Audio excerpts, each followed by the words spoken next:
जय मसीह की and shalom आप सभी को। दोस्तों, एक बार फिर से आप सभी का स्वागत है हमारे यूट्यूब चैनल के ऊपर। तो आज हम एक बहुत ही महत्वपूर्ण बात के ऊपर अपना ध्यान केंद्रित करेंगे।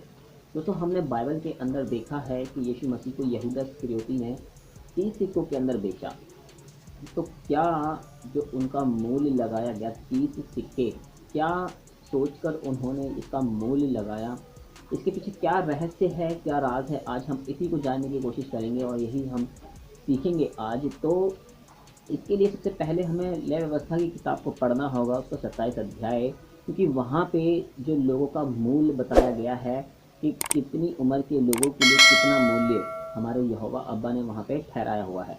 तो जब हम 27 अध्याय पढ़ते हैं, उसका 27 अध्याय का 3 और 4 जब वचन हम पढ़ते हैं ना, तो वहाँ पे लिखा गया है कि लड़का यदि 20 साल से ऊपर का हो और 60 साल से नीचे का हो तो उसके लिए 50 शेकेल का रुपया उसका मूल्य लगाया गया है। शेकेल यानी कि जैसे हमारे यहाँ 1 रुपये का एक सिक्का होता है, वहाँ पे 1 शेकेल यानी कि एक सिक्का होता है। और 50 शेकेल लगाया गया है मूल्य, जो 20 साल से ऊपर का होता है और 60 साल से नीचे का होता है। कि हम यूसुफ को भी देख सकते हैं, उसके भाइयों ने 20 सिक्कों के अंदर यूसुफ को बेच दिया। तो ये तो बात हमें नियम के अनुसार समझ में आती है, क्योंकि यूसुफ 20 साल से नीचे का था, उसका 20 शेकेल ठीक लगता है। लेकिन यीशु मसीह तो उनकी उम्र 20 साल से ऊपर थी और 60 साल से नीचे, यानी कि वो 33 साढ़े 33 की उम्र के थे। लेकिन फिर भी उनका जो मूल्य था 50 शेकेल होना चाहिए था, 50 सिक्के होना चाहिए था, लेकिन 30 सिक्के यहाँ पे देखने को मिलता है। जब आप लेवी व्यवस्था की किताब पढ़ेंगे 27 अध्याय का 3 और 4 वचन, वहाँ पे लिखा है, जब ये बताया गया था ना कि 20 से ऊपर और 60 से नीचे के इंसान की कीमत 50 होगी, वहाँ पे ये भी बताया गया है कि यदि वो स्त्री हो तो उसकी कीमत 30 सिक्के होगी।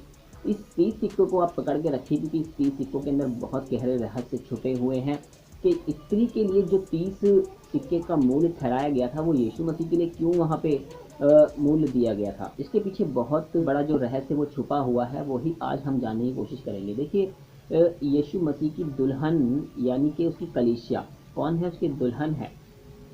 और जब आदम ने गुनाह किया तो वो पूरी संसार को, यानी जो उसके अंदर आदम के अंदर बसा हुआ था, पूरी मानव जाति को पाप के अंदर लेके चले गया, यानी कि गुलामी के अंदर लेके चले गया। अब दो तरीके से गुलामी उसके ऊपर आई थी। वो कैसे? एक तो स्पिरिचुअल गुलामी उसके ऊपर आई थी और एक आई थी फिजिकली गुलामी। जब आदम को हमारे यहोवा अब्बा ने बनाया था तो आत्मिक इंसान बनाया था, वो शारीरिक नहीं था। अपने जलाल के अंदर उसको बनाया था और वो यहोवा के जलाल से घिरा हुआ रहता था, यानी कि वो आत्मिक बनाया गया था।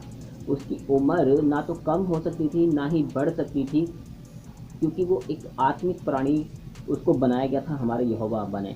लेकिन जब वो आज्ञा तोड़ता है, तब हम क्या देखते हैं कि उसकी आंखें खुल जाती हैं। आंखें तो पहले भी खुली हुई थी, हर पेड़ पौधे का, हर जानवर का नाम उसने रखा था। वो किससे?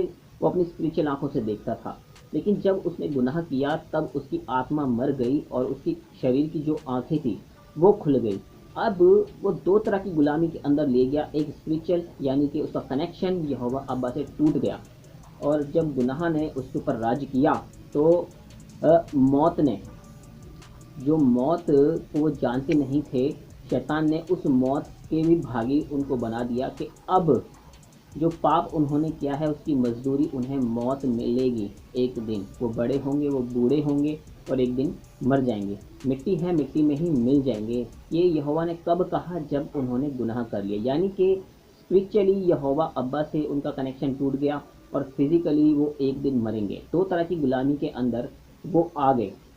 तो इस दो तरह की गुलामी के लिए हमारे यीशु मसीह ने दो तरह के दाम ही चुकाए। पहला दाम उन्होंने चुकाया कि जब यीशु मसीह को क्रूस पे लेके जा रहे थे, यहूदा इस्करियोती के द्वारा 30 सिक्कों का उनका मूल जो उन्होंने लगाया, वो उसकी दुल्हन के लिए ही लगाया था, क्योंकि नियम यही बताता है कि 30 सिक्कों के लिए स्त्री का दाम बताया गया है, आदमी का दाम नहीं बताया गया। यहाँ पे जो 30 सिक्के थे वो अपनी दुल्हन को फिजिकली रूप से छुड़ा रहे थे कि जिस मौत को मैं अपने ऊपर ले रहा हूँ, अब जो लोग मेरे ऊपर विश्वास करेंगे, जो मेरे को मानेंगे, जो मुझे अपना उद्धारकर्ता स्वीकार कर लेंगे, उनके ऊपर अब मौत राज्य नहीं करेगी। बहुत हो गया मौत का राज्य, बहुत, हर इंसान को मौत ने अपनी चपेट में ले लिया। अब यीशु मसीह उस मौत के पीछे जा रहे हैं, और जब यीशु मसीह तीसरे दिन मुर्दों में से जी उठते हैं तो वो कहते हैं, ए मौत तेरा डंक कहाँ रहा।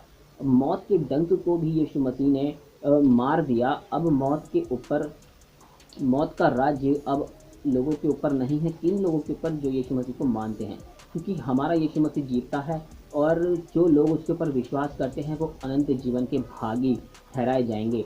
अब जो लोग मसीह के अंदर मरते हैं उनको मरा हुआ नहीं बोलते हैं, बल्कि बोलते हैं वो सो गया है, यानी कि सोया हुआ इंसान दोबारा उठता है, मरा हुआ इंसान दोबारा नहीं उठता है।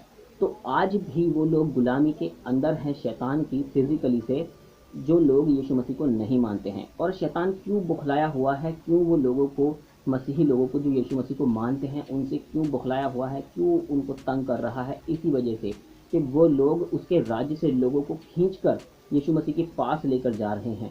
वो लोग उसके राज्य से उसकी सेना कम कर रहे हैं, क्योंकि पूरी मानव जाति के ऊपर किसका अधिकार है? शैतान का अधिकार है। उसने अपनी चपेट में उनको ले रखा है, आत्मिक रूप से भी उनको गुलाम बनाया हुआ है, और फिजिकली रूप से भी उनको गुलाम बनाया हुआ है।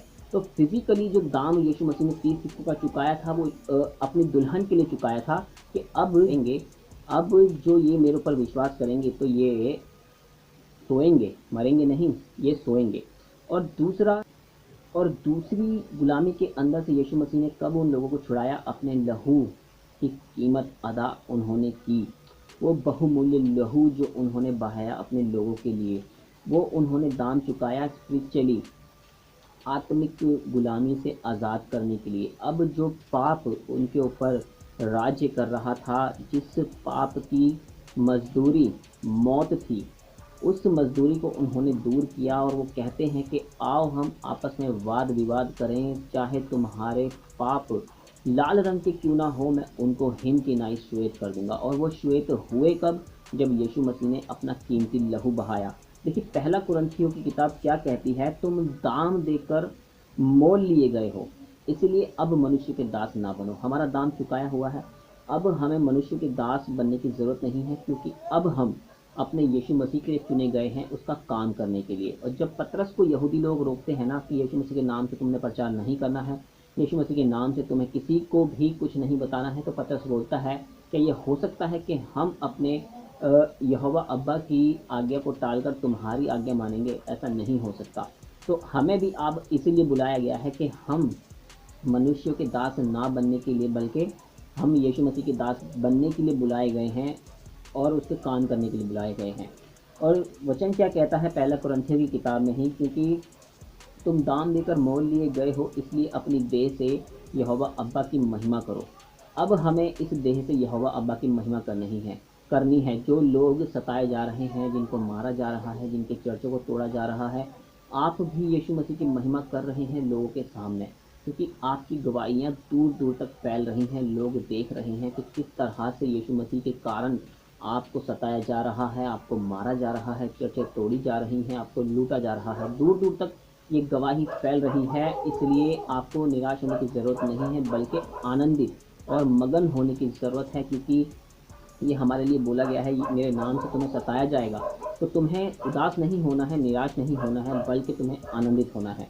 और पहला पत्रस की किताब क्या कहती है कि तुम्हारा जो निकम्मा चाल चलन जो बाप दादाओं से चला हुआ आता था, उसकी छुड़ौती के लिए यीशु मसीह ने अपना बहुमूल्य और कीमती लहू बहाया है, क्योंकि उसकी छुड़ौती किसी सोने या चांदी के द्वारा नहीं हुई है, बल्कि हमारे यीशु मसीह के पवित्र, सामर्थी और बहुमूल्य लहू के द्वारा हुई है। तो अब हम फिजिकल ही गुलामी में नहीं हैं, और स्पिरिचुअली भी गुलामी के अंदर नहीं हैं। जो लोग यीशु मसीह के ऊपर विश्वास करते हैं, वो स्पिरिचुअली और फिजिकली गुलामी के अंदर नहीं हैं, बल्कि वो अब आज़ाद हैं, शैतान की चंगुल से आज़ाद हैं, और मौत की गुलामी से आज़ाद हैं। तो अब हमें करना क्या है? हमें यही करना है कि अब हमें अपने यीशु मसीह का नाम दूर दूर तक फैलाना है, क्योंकि हमें बुलाया ही इसीलिए है कि हम शैतान के राज्य में घुसें, और जो लोगों को कैदी बना के रखा हुआ है शैतान ने, उनको बाहर निकालें।